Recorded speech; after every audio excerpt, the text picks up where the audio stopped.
শরতের শেষ দিকে এসে ঘন কুয়াশার চাদরে ঢাকা পড়েছে হিমালয় কন্যা খ্যাত উত্তরের জেলা পঞ্চগড়। জানান দিচ্ছে শীতের আগমনী বার্তা। ভোর থেকে ঘন কুয়াশায় ঢাকা পড়তে শুরু করেছে জেলার চারপাশ। দিনে গরম আর শেষ রাতে অনুভূত হচ্ছে হালকা শীত। দিন এবং রাতের তাপমাত্রা 9 থেকে 10 ডিগ্রি ওঠানামা করছে। রাতভর টিপটিপ বৃষ্টির মতো কুয়াশায় ভিজে গেছে ধানের ডগা।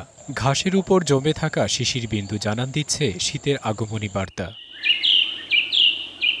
পাখির কিচিরমিচির শব্দে জমে ওঠে কুয়াশা ঘন সকাল। সোমবার রাত থেকে ঘন কুয়াশা দেখা দিয়েছে হিমালয় কন্যা খ্যাত উত্তরের জেলা পঞ্চগড়ে। ভোর থেকে সকাল 9টা পর্যন্ত কুয়াশার চাদরে ঢাকা পড়ে থাকতে দেখা গেছে জেলার চারপাশ। এই কুয়াশাটা মোটামুটি মেঘাচ্ছন্ন দেখা যাচ্ছে, কুয়াশা পড়ছে বোঝা যাচ্ছে। আমাদের যে বসবাসের যে অবস্থানটা এটা হিমালয়ের পাদদেশে বলা যায়। তো এখানে শীত প্রতি বছর অক্টোবরের শুরুতেই চলে আসে। শীত আমরা কিন্তু খুব বেশি উপভোগ করি। তো তুলনামূলকভাবে এবারে যে শীতের আমেজটা হয়তো অগ্রিম শুরু হয়ে গিয়েছে। আমাদের পঞ্চগড় ডিস্ট্রিক্টের মধ্যে শীত একটু বেশি।